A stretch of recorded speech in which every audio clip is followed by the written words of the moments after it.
Hello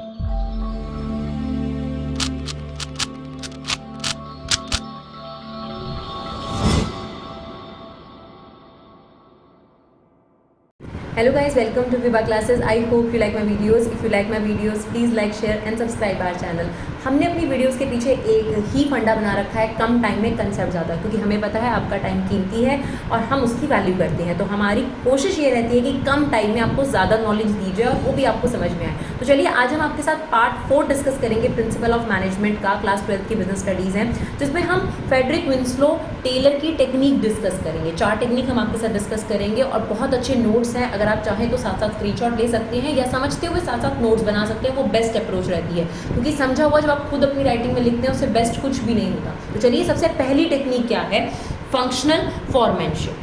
देखिए हमने एक प्रिंसिपल पढ़ा था हेनरी फियोल में, जिसमें उसने कहा था कि जो काम होता है, जो कॉम्प्लेक्स वर्क होता है, उसे डिवाइड कर देना चाहिए और फिर उसे ट्रेंड लोगों में बांट देना चाहिए। ये जो फंक्शनल फॉर्मेनशिप है ये भी डिवीजन ऑफ वर्क को ही फॉलो करती है, लेकिन फ़र्क सिर्फ इतना है कि जो हेनरी फियोल का प्रिंसिपल था वो था मिडिल लेवल और टॉप लेवल को समझाता हुआ, लेकिन जो यहाँ पर फ्रेडरिक विंस्लो टेलर हैं, जो FW टेलर हैं, इनका ज़्यादा फोकस जो है वो शॉप फ्लोर पर है। शॉप फ्लोर मीन्स जो आपके पास सबसे लोअर लेवल ऑफ मैनेजमेंट होते हैं, यानी फॉरमैन और आपके पास जो सुपरवाइजर्स होते हैं, उनके काम की बात हो रही है। तो यहाँ पर फ्रेडरिक विंस्लो टेलर कहते हैं कि जो फंक्शनल फॉर्मेनशिप है उसके अकॉर्डिंग जो फॉरमैन होते हैं फैक्ट्री के, उनको 8 कैटेगरीज में डिवाइड कर देना चाहिए। इन्हें वर्कर्स के ऊपर 8 फॉर्मेट डिवाइड करने चाहिए। तो सबसे पहला इंपॉर्टेंट पॉइंट क्या है कि ये जो टेक्निक है ये एक्सटेंशन है किस प्रिंसिपल का, division of work and specialization का। बट इस जो प्रिंसिपल को आप यहाँ देख रहे हो ये फैक्ट्री लेवल पे देख रहे हो, शॉप फ्लोर पे देख रहे हो, या लोअर लेवल या ऑपरेशनल लेवल बोला जाता है, राइट। इस टेक्निक का पर्पस क्या है,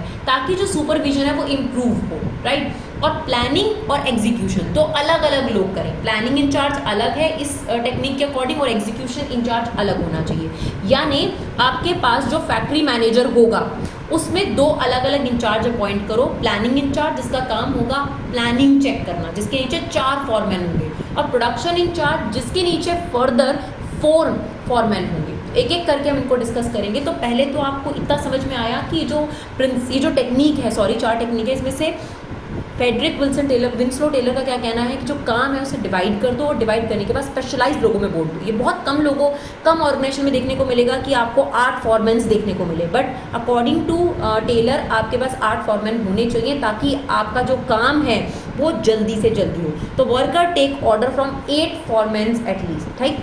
तो यहाँ पर फैक्ट्री मैनेजर जो है उसे 2 कैटेगरी में डिवाइड करा गया। पहला है प्लानिंग इंचार्ज जो प्लान का काम करेगा, और दूसरा है प्रोडक्शन इंचार्ज जो एग्जीक्यूशन का काम करेगा। यही इनका कहना है कि जो प्लान है और एग्जीक्यूशन तो अलग अलग लोगों के हाथ में होने चाहिए। तो प्लानिंग इंचार्ज और ये हो गया हमारा प्रोडक्शन इंचार्ज। जो प्लानिंग इंचार्ज है उनके नीचे 4 लोग हैं। इंस्ट्रक्शन कार्ड क्लर्क जिनका मेन काम होगा रोज की जो डेली बेसिस की इंस्ट्रक्शन है वर्कर को, उसके लिए पूरी इंस्ट्रक्शन तैयार करना। दूसरे है रूट क्लर्क जो ये तैयार करेंगे कि आज प्रोडक्शन किस तरीके से होगा। टाइम एंड कॉस्ट क्लर्क का काम क्या होगा, कितने टाइम में वर्कर अपना काम कंप्लीट करेंगे और कितने खर्चे पर काम कंप्लीट करेंगे। डिसिप्लिनेरियर का काम क्या होगा, जो फैक्ट्री है उसमें डिसिप्लिन मेंटेन करना। तो ये 4 लोग जो हैं ये प्लानिंग इंचार्ज के अंडर फॉरमैन हो गए। फिर प्रोडक्शन इंचार्ज के नीचे फर्दर 4 लोग हैं। स्पीड बॉस जिसका काम है ये एश्योर करना कि जो टाइम क्लर्क ने तय किया है टाइम उसके अकॉर्डिंग स्पीडली काम हो रहा है या नहीं। गैंग बॉस का काम क्या है, मशीन्स और टूल्स को अवेलेबल कराना ऑर्गेनाइजेशन में या फैक्ट्री में जब भी वर्कर्स को अवेलेबल हो। रिपेयर बॉस का काम है कि जब भी मशीन्स और टूल्स हैं रिपेयर मांगे उनको टाइमली रिपेयर कराए, यानी उनको वर्किंग कंडीशन में रखना, ये रिपेयर बॉस का काम है। इंस्पेक्टर बहुत इंपॉर्टेंट है, क्वालिटी चेक करना कि जो काम है, जो आउटपुट तैयार हो रहा है उसकी क्वालिटी ठीक से तैयार हो रही है या नहीं हो रही है। तो बेसिकली ये चार्ट बहुत इंपॉर्टेंट है आपके लिए कि फैक्ट्री मैनेजर, उसके नीचे प्लानिंग इंचार्ज और प्रोडक्शन इंचार्ज होना चाहिए।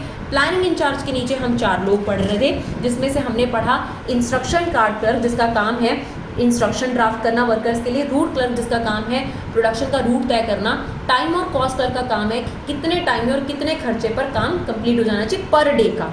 डिसिप्लिनेयर का काम है फैक्ट्री में डिसिप्लिन मेंटेन करना। ये 4 हमने किसके अंदर पढ़े हैं, ये 4 हमने पढ़े हैं प्लानिंग इंचार्ज के अंदर। फिर बाकी के 4 आ जाते हैं आपके प्रोडक्शन इंचार्ज के अंदर जिनका काम है एग्जीक्यूशन। स्पीड बॉस का काम है टाइमली और accurate completion of job. Gang boss का काम है मशीन और टूल को ऑपरेटिव रखना, यानी जब मर्जी ज़रूरत हो वर्कर को अवेलेबल कराना। रिपेयर बॉस का काम है इनको वर्किंग कंडीशन में रखना, जब रिपेयर की ज़रूरत है फटाफट रिपेयर कराना। और इंस्पेक्टर का काम है जो क्वालिटी मांगी गई है, स्टैंडर्ड क्वालिटी मांगी है, उस क्वालिटी के अकॉर्डिंग आपका सामान तैयार होना चाहिए, राइट। चलिए देखते हैं second technique of Taylor. Second technique बहुत ज़्यादा इंपॉर्टेंट है एग्जामिनेशन पर्सपेक्टिव से, एंड सेकंड टेक्निक का नाम है स्टैंडर्डाइजेशन एंड सिंप्लीफिकेशन। तो अलग अलग शब्द हैं, इनको अलग अलग तरीके से समझते हैं। स्टैंडर्डाइजेशन का मतलब है बेंचमार्क, स्टैंडर्ड तय कर देना, यानी ऐसी ही क्वालिटी का कच्चा माल आपकी कंपनी में आएगा, इतने ही टाइम में काम कंप्लीट होना चाहिए, इतना ही खर्चा होना चाहिए और इसी प्रोसेस से होना चाहिए, दैट इज व्हाट स्टैंडर्डाइजेशन। एक छोटा सा एग्जांपल दूंगी, मैकडोनल्ड का बर्गर दिल्ली में खाएं या फिर आप बिहार में खाएं या फिर आप कहीं भी और खाएं, किसी भी और स्टेट को ले लीजिए, वहाँ पर आपको मैकडी का बर्गर एकदम सेम मिलेगा। लेकिन अगर आप रेडी वाले से बर्गर खाते हैं तो उसका बर्गर हर बार डिफरेंट होगा।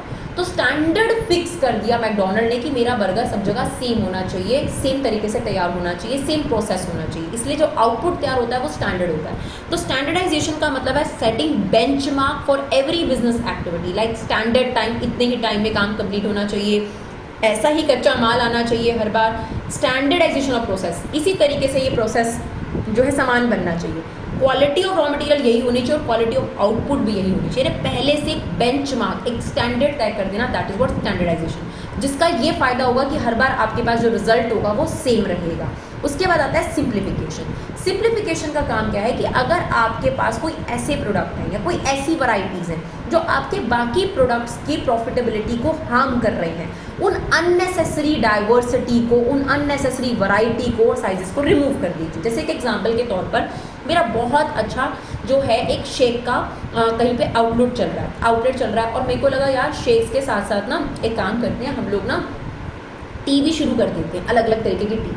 अब वो टी शुरू करने का ये नुकसान हुआ कि जो वर्कर्स हैं वो एक तो टी बनाने में अच्छे नहीं हैं, दूसरी बात ये कि जो हमारे कस्टमर हैं वो टी के टेस्ट से सेटिस्फाइड हो रहे हैं, जिसकी वजह से शेक का बिजनेस भी इफेक्ट हो रहा है। तो यहाँ पर ये अननेसेसरी वैरायटी जिसमें हम अच्छे नहीं हैं, तो इसे क्या कर देना चाहिए, एलिमिनेट। तो टी का जो काम है वो मुझे एलिमिनेट कर देना चाहिए। ऐसे ही कोई अननेसेसरी वैरायटी है, कोई अननेसेसरी साइजेस आपने क्रिएट कर रखे हैं जो बिकते नहीं हैं। अब मान लीजिए कि मेरा नमकीन का बिजनेस है, तो मैंने 5 रुपये का साइज़, 20 रुपये का साइज़, 15 रुपये का साइज़ और एक मैंने 500 रुपये का साइज़ रख रखा है। अब जो 500 रुपये के साइज़ वाली नमकीन है वो सेल नहीं होती, बहुत कम होती है और ज़्यादातर वो बर्बाद जाती है। तो ऑब्वियस सी बात है ऐसे साइजेस को क्या कर देना चाहिए, remove. That is what simplification says, eliminate unnecessary variety, sizes, process, कोई भी ऐसी चीज़ जो आपको लगता है अननेसेसरी है, आपके ऊपर बर्डन क्रिएट कर रही है, आपके लिए कॉस्ट इफेक्टिव नहीं है, उसे क्या कर दीजिए, रिमूव। इससे कंपनी का कॉस्ट और टाइम पूरे तरीके से सेव होगा और ऑर्गेनाइजेशन के जो रिसोर्सेज हैं उनका फुलर यूटिलाइजेशन होगा, राइट। चलिए देखते हैं next technique, that is work study. अब वर्क स्टडी के अंदर हम 4 स्टडी पढ़ेंगे, उन्हें ध्यान से समझिएगा।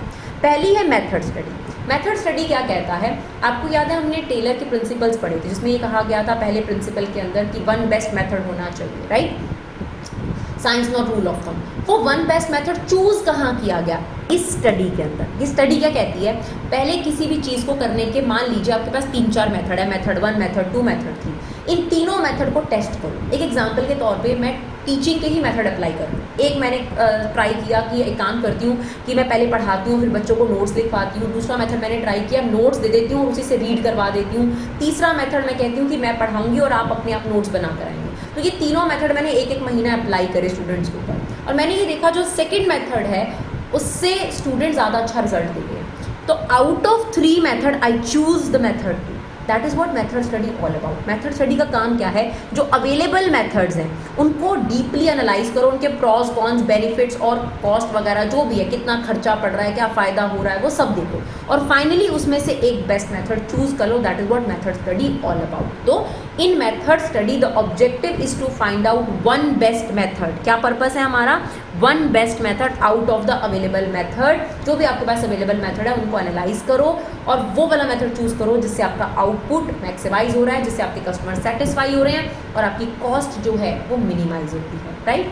फिर है हमारे पास मोशन स्टडी। मोशन स्टडी का काम क्या है, वर्कर्स के ऊपर किसी भी तरीके से कैमरा से या किसी भी तरीके से आप सुपरवाइजर के थ्रू उनके ऊपर वॉच रखो, देखो कि वो क्या क्या मूवमेंट्स करते हैं, शिफ्टिंग, लिफ्टिंग, पुटिंग एक्सेट्रा, इधर जाना उधर जाना, क्या मूवमेंट्स कर रहे हैं। फिर उन मूवमेंट्स को क्लासीफाई करो, प्रोडक्टिव मूवमेंट्स और अनप्रोडक्टिव मूवमेंट्स। उसमें से जो अनप्रोडक्टिव मूवमेंट है, जो जिसमें वो समय बर्बाद कर रहे हैं ऑर्गेनाइजेशन का, जिस पे खर्चा पड़ रहा है कंपनी को बेफालतू का, उन अनप्रोडक्टिव मूवमेंट्स को, अननेसेसरी मूवमेंट्स को एलिमिनेट करो। ये ज़रूरी है ताकि ऑर्गेनाइजेशन का टाइम और कॉस्ट बचे। अब इसको एक एग्जांपल से समझते हैं। मान लीजिए कि कंपनी में दो डिपार्टमेंट में लोग हैं, एक डिपार्टमेंट में दो लोग हैं, ए और बी। अब ए को जो है ग्राउंड फ्लोर पे रखा गया है और जो बी है यहाँ पर सेकेंड फ्लोर पर है, और इन लोगों के फ़ोन ऑर्गेनाइजेशन में आते ही रख दिए जाते हैं, तो ये टेलीफोनिक जो है बातचीत तो कर ही नहीं सकते हैं, ठीक है। अब इनको कोई बहुत इंपॉर्टेंट बात करनी होती है, मेल भी नहीं होती, तो ये लोग एक दूसरे के पास ग्राउंड फ्लोर से, मान लीजिए थर्ड फ्लोर पे है, ग्राउंड फ्लोर से थर्ड फ्लोर, थर्ड फ्लोर से ग्राउंड फ्लोर, ये मूवमेंट्स करते हैं, जिसकी वजह से इन दोनों का काफ़ी समय बर्बाद होता है। अब इनके मैनेजर ने इन्हें ऑब्जर्व करा और पाया कि ये अनप्रोडक्टिव मूवमेंट्स हैं, तो उन्होंने क्या किया, इन दोनों का ही कैबिन एक साथ शिफ्ट कर दिया। इससे क्या होगा, इनकी अननेसेसरी मूवमेंट्स एलिमिनेट होगी, कंपनी का समय बर्बाद होने से बचेगा और खर्चा भी बचेगा। तो that is what motion study says कि फालतू की जो मूवमेंट्स होनी चाहिए उन्हें रोका जाए। क्लियर। नाउ टाइम स्टडी का जो पर्पस है वो क्या है, एक स्टैंडर्ड टाइम तय करना। स्टैंडर्ड यानी बेंचमार्क टाइम तय करना, यानी वर्कर को आपने ये बोलना है कि 8 घंटे में आपने 16 पीसेस बनाने हैं, तो जो 8 घंटे आपने तय करे ये टाइम स्टडी ने डिसाइड किया। सिमिलरली आप पेपर देने जाते हैं, बहुत सालों से है, जितना भी बोर्ड का एग्जाम होता है वो 3 घंटे का ही होता है, ये बहुत सालों से है। तो ये 3 घंटे का जो टाइम तय किया गया है, कैसे तय किया गया, टाइम स्टडी के थ्रू, यानी डिफरेंट स्टडी ऑब्जर्वेशन करी गई, उसके बाद ये डिसाइड हुआ कि 3 घंटे में ही एग्जामिनेशन होना चाहिए। वो एक एवरेज वर्कर के लिए भी वो 3 घंटे का टाइम है और एक इंटेलिजेंट बच्चे के लिए भी। सिमिलरली ऑर्गेनाइजेशन में वर्कर के लिए भी क्या तय किया जाता है, स्टैंडर्ड टाइम, कि इस जॉब को परफॉर्म करने के लिए आपके पास इतने ही घंटे, 1 घंटे में आपको 7 पीसेस बनाने, ये सबके लिए आपने तय करा। अब ये जो टाइम आपने तय करा, ये डिफरेंट ऑब्जर्वेशंस के बेसिस पर आपने वर्कर्स को ऑब्जर्व करा, उसमें आपने एफिशिएंट, मोर एफिशिएंट, सभी तरीके के वर्कर को ऑब्जर्व करा, और एक एवरेज वर्कर को ध्यान में रखते हुए आपने क्या तय कर दिया, स्टैंडर्ड टाइम की इतने ही टाइम में काम कंप्लीट होना चाहिए। अब टाइम स्टडी का बेनिफिट क्या होता है, इससे कंपनी को ये पता चल जाता है कि अपना काम कंप्लीट कराने के लिए कितने वर्कर्स चाहिए, है ना। अब एक एग्जाम्पल के तौर पर अगर आपको 100 पीसेस बनाने हैं, ठीक है, और अगर आपको 100 पीसेस बनानी है और अगर आप एक वर्कर को 10 पीसेस बनाने के लिए बोल रहे हैं 8 घंटे में, एक वर्कर को 8 घंटे में 10 पीसेस बनाने के लिए बोल रहे हैं और एक दिन में 8 घंटे होते हैं, तो आपको यहाँ पर कितने वर्कर की ज़रूरत है, एटलीस्ट 10 वर्कर की ज़रूरत है। तो नंबर ऑफ वर्कर्स भी क्लियर हो जाते हैं टाइम स्टडी से कि कितने वर्कर्स आपको चाहिए, राइट। उसके बाद आती है फटीग स्टडी। सबसे पहले फटीग का मतलब समझते हैं। फटीग मतलब टायर्डनेस, थकावट होना। देखिए ऑब्वियस सी बात है, अगर आप काम करते रहें या स्कूल में भी बच्चों की बात करें, पढ़ते रहें तो वो थक जाते हैं, तो आपको स्कूल में ब्रेक मिलते हैं। जनरली स्कूल्स में एक ब्रेक दिया जाता है, लंच ब्रेक, बट कुछ स्कूल्स ऐसे हैं जिसमें फ्रूट ब्रेक और लंच ब्रेक 2 ब्रेक दिए जाते हैं। 15 मिनट का मैक्सिमम ब्रेक होता है, ठीक है। तो जो ब्रेक दिया जाता है ये 1 होगा या 2 होगा और कितने मिनट का होगा।